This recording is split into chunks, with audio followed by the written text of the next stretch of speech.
we got to deal with these dumbasses in the White House. Now, Trump somehow thinks that he can run the Kennedy Center. He thinks that he's the damn curator of the Smithsonian. Hell, he actually said this here, y'all, that he was the chief law enforcement officer of the country. Now, of course, we talked earlier, one of our panelists mentioned John Bolton getting his house, his home raided. Y'all pull the clip up where Trump is standing before the people and he tried to say he didn't know about it, but then again he says he the nation's top cop. They'll brief me probably today sometime. And the foreign minister. I tell Pam and I tell the group, I don't want to know, but just you have to do what you have to do. I don't want to know about it. It's not necessary. I could know about it. I could be the one starting it. I'm actually the chief law enforcement officer, but I feel that it's better this way. That dumbass is not a chief law enforcement officer. Pull a video back up and freeze it. Y'all see that stupid ass hat he got on? Trump was right about everything. His dumb ass is wrong about nearly every. Y'all, this is what they got on the White House website. And they've been attacking the Smithsonian saying, oh, they have these wrong exhibits. President Trump is right about the Smithsonian. So you go through this article, and it says the National Museum of African American History and Culture debuted a series to educate people, quote, on a society that privileges white people in whiteness, defining so-called white dominant culture as ways white people and their traditions, attitudes, and ways of life have been normalized over time and portraying the nuclear family, work ethic, and intellect as white qualities rooted in racism. All true. And so then they're attacking, look at this here. The campaign featured content from a hardcore woke activist, Ibram X. Kendi. Okay, so check this out. Okay, so they got other complaints, National Portrait Gallery. But this is the one that jumped. Look at this here. The National Museum of African Art display an exhibit on works of speculative fiction that bring to life an immersive, feminist, and sacred aquatopia inspired by the legend of Drexia, an underwater kingdom populated by the children of pregnant women who've been thrown overboard or jumped into the ocean during the Middle Passage. Oh, I'm sorry, y'all mad about that slavery thing again? All right, so y'all check this out. So they criticize the American History Museum's LGBTQ history exhibit. Then they criticize the National Museum of American Latino as well. But this is the one that I want to talk about. Y'all, it says the National Museum of the American Latino characterizes the Texas Revolution as a massive defense of slavery waged by white Anglo-Saxon settlers against an anti-slavery Mexicans fighting for freedom, not a Texan war of independence for Mexico, and frames the Mexican-American War as the North American invasion that was unprovoked and motivated by pro-slavery politicians.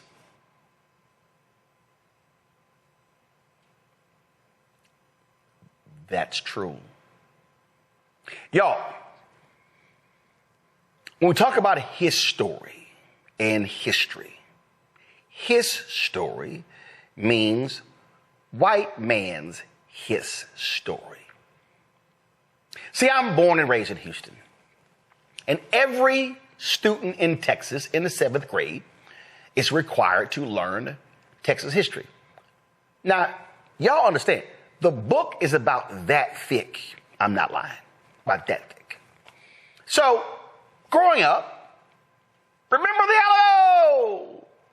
Remember the Alamo! It was always talked about.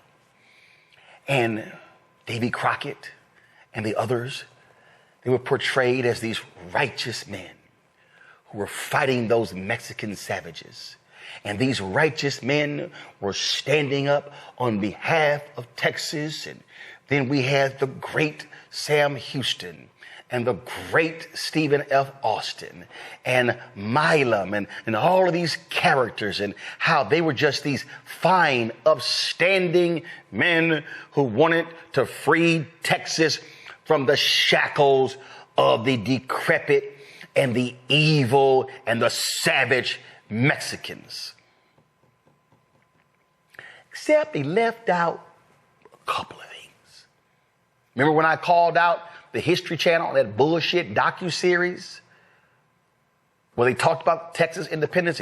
All they kept saying, Texas independence, fighting for Texas independence. Well, see, if you're going to say you're fighting for Texas independence, Well, you need to say you're fighting to be independent of what? And the fact is, the Texas Revolution was trying for the white Anglo-Saxons to steal Texas from Mexico. The white Anglo-Saxons in Texas, Stephen F. Austin, Sam Houston, David Crockett, and others, they wanted to be free from Mexico. Why? Because Mexico outlawed slavery. If you read, and we got the interview of the great historian Gerald Horne, his book on this very issue. In his book, he talks about how people of African descent who were enslaved were literally escaping across the border. Thousands were escaping to Mexico because they were free. It got to the point where these white Anglo-Saxons were literally crossing state lines to capture them in Mexico and drag them back. So it is a fundamental fact that the Texas Revolution, the fight for Texas independence, was over slavery. Period. That's what it was. So what these white supremacists in the White House, they are not upset because the truth is actually being told. That's what they're mad about. They mad that the truth is actually being told. Because see, what they want is they want to continue this fictionalized version of Texas independence. Oh my goodness, it's Texas independence. We can't actually tell people really what Texas independence is actually about. Because if we do that, then, oh my God, people are going to actually know what they were fighting against. I did something on this, and I said this. You know, former Texas Governor Rick Perry, he decided to create a trophy for the winner of the Texas A&M University of South Carolina game. And so he was trying to figure out, we need a trophy.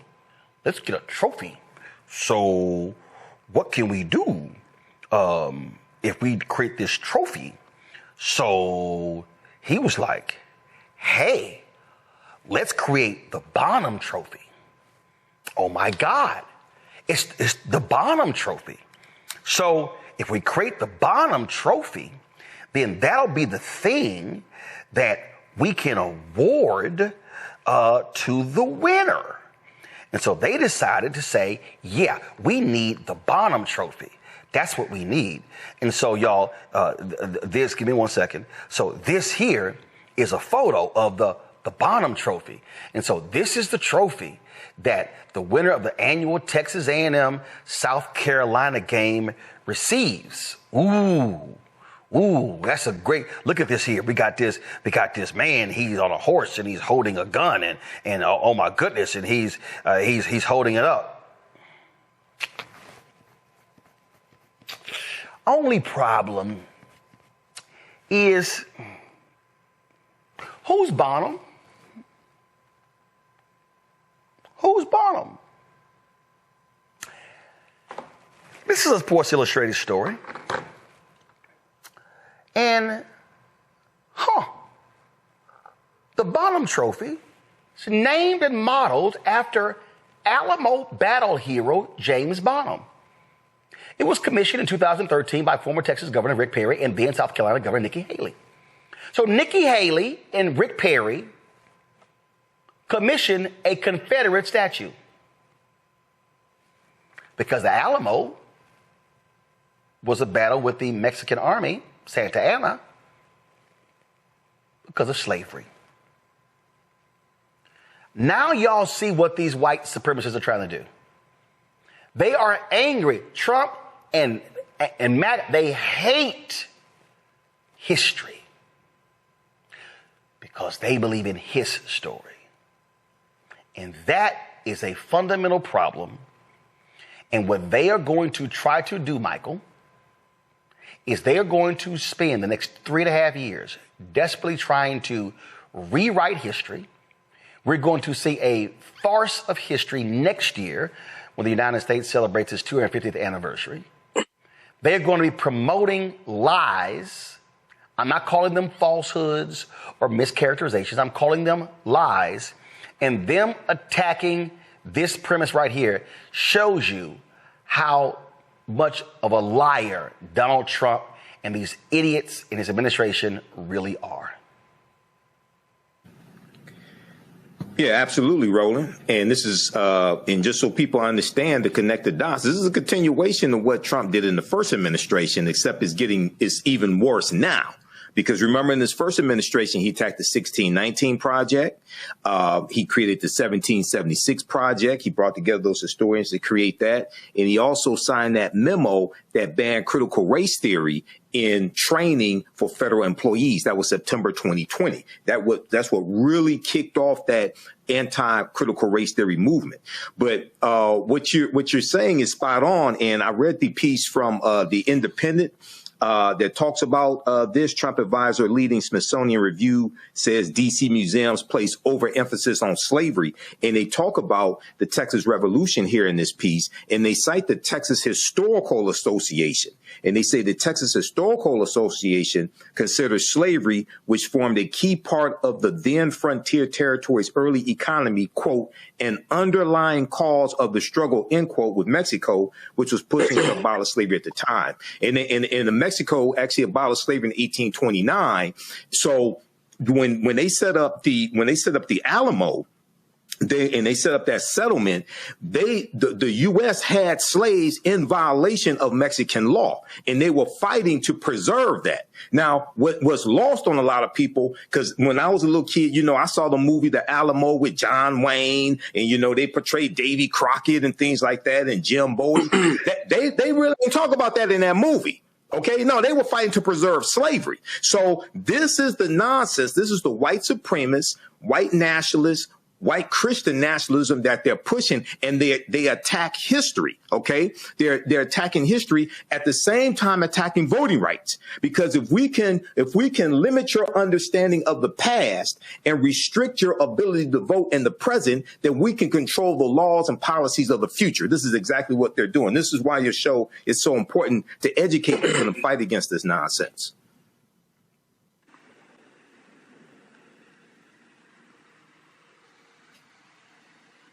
I can't hear. Of course, Matt. What's hilarious here is they're so angry at facts. They're so angry at historical representations, and they want to lie. And again, Texas independence. That's why every year when Greg Abbott and Dan Patrick is posting, "Hey, Texas Independence Day," and then I post, "Hey, it's Happy We Love Slavery Day." Because guess what? When Texas gained its independence, guess who stayed slaves?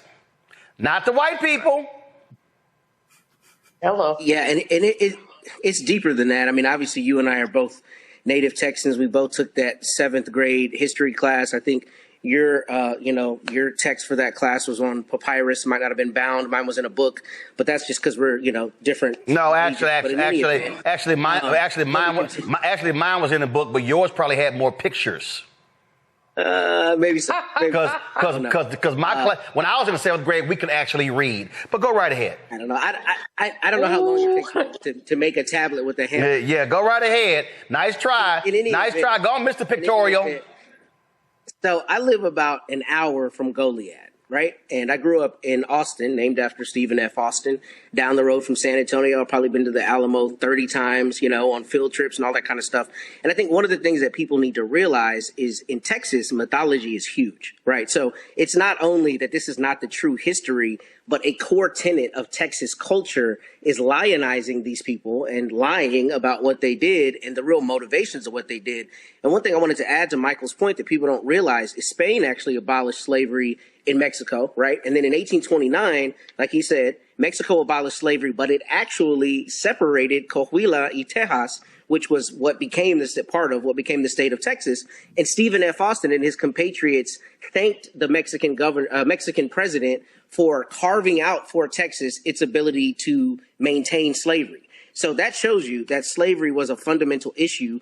And, it's exactly right. And I think what's interesting about that is in Texas, it's not just about slavery where we're dishonest. I mean, people don't realize that the Texas Rangers massacred Hispanic people in the state of Texas, right? But we don't talk about that. I mean, I know many Texas Rangers personally. They are fine law enforcement officers. The ones I've all worked with have been the cream of the crop. But the point is that agency has a very sordid history, but we don't talk about that as Texans because that does not fit the mythology that we want to have, which is, the Lone Star State and the frontier spirit and all of that. And really, it was about slavery.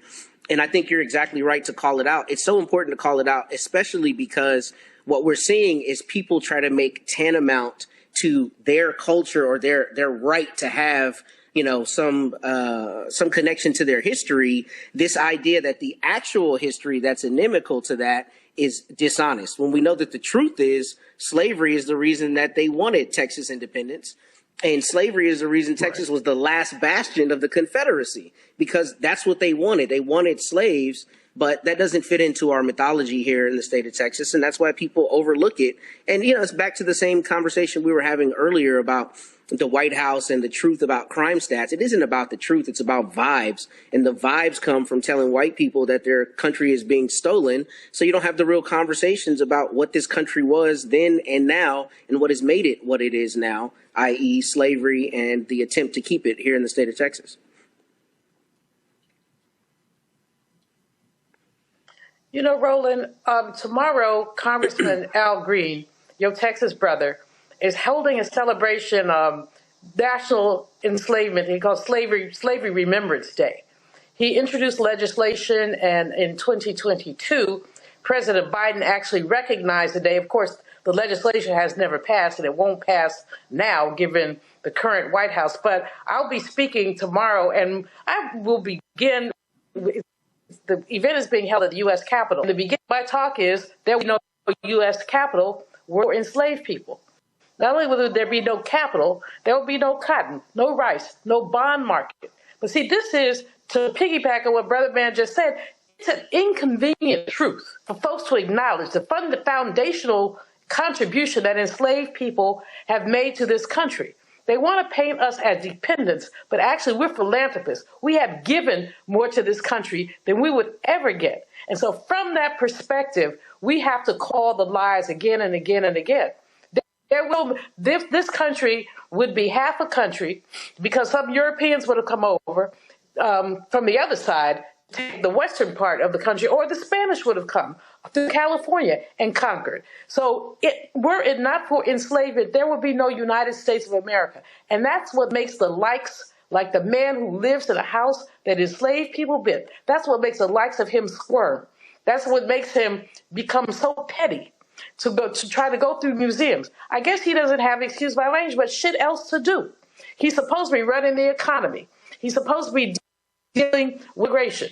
But what he's actually doing is attacking black people, attacking history, attacking the truth. They cannot stand the truth. When you confront them with the truth and topple those putrid statues, they start complaining, make America great again. I went on the whitehouse.gov website. I couldn't get it all the way up. My internet is acting janky today. But I went on there when you mentioned that letter that he has up there, and it's about welcome to greatness. What is the greatness? When you have people roaming the streets under the guise of law, stopping people. You said you were going to fix the economy. He has messed up the D.C. economy because, first of all, you've got the exodus of federal workers, not exodus, the firing of so many federal workers. And now you have ICE overrunning the place. And basically many of our restaurants, clubs, et cetera, are closing. If they're not closing, Saturday night, 14th Street, a young lady told me, she said her favorite place closed at 10 p.m. Usually it's open. Usually they beg to keep it open after 2 a.m. Closed at 10 p.m. because nobody was there. This is what this man has done. He's attempting to destroy America. If I didn't know any better, I would think that he was, well, he is Putin's best friend, but I would think that he came here essentially as a president to destroy this country. But let me say one quick thing last.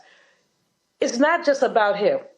This man has gone bankrupt I don't know how many times. Who is behind him? Who props him up?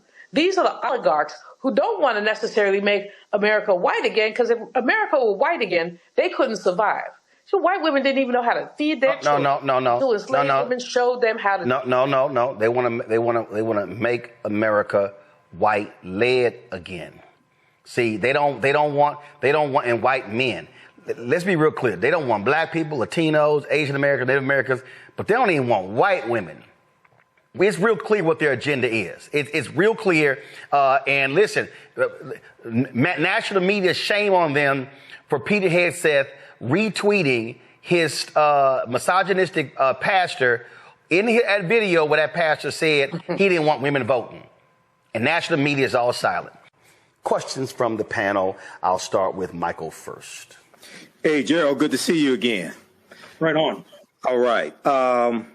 When we deal with this history, and I teach about Texas independence also, when we talk about the Texas Rangers starting about 1835, 1836, part of their duty was also capturing runaway slaves as well. Okay. Can you talk some about that history also? And we know, I'm glad you mentioned Vicente Guerrero, the second president of Mexico, who was Afro-Latino, former slave, because he abolished slavery in Mexico in 1829. Well, it's interesting. The Texas Rangers, in many ways, were state-sponsored death squads. Not only were they capturing domestic terrorists. Exactly. They were hell on the indigenous population. Yes. And keep in mind as well that one of the reasons that the United States itself waged war against Mexico a few years later in 1846, walking away with California, which now bills itself as the fourth largest economy on planet Earth, is because Mexico refused to return runaway Africans who had crossed the border into Mexico, leading to major capital loss on the part of Texas enslavers.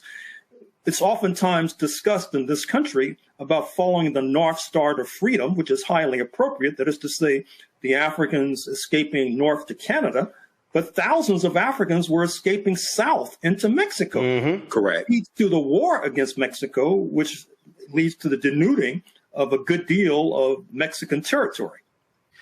Be sure to register for my new online history course. Visit our website, AfricanHistoryNetwork.com, AfricanHistoryNetwork.com. This class is on Saturdays, 4 p.m. Eastern Standard Time, and it's going to start Saturday, August 6th, 2025. Go to our website, AfricanHistoryNetwork.com, and scroll down.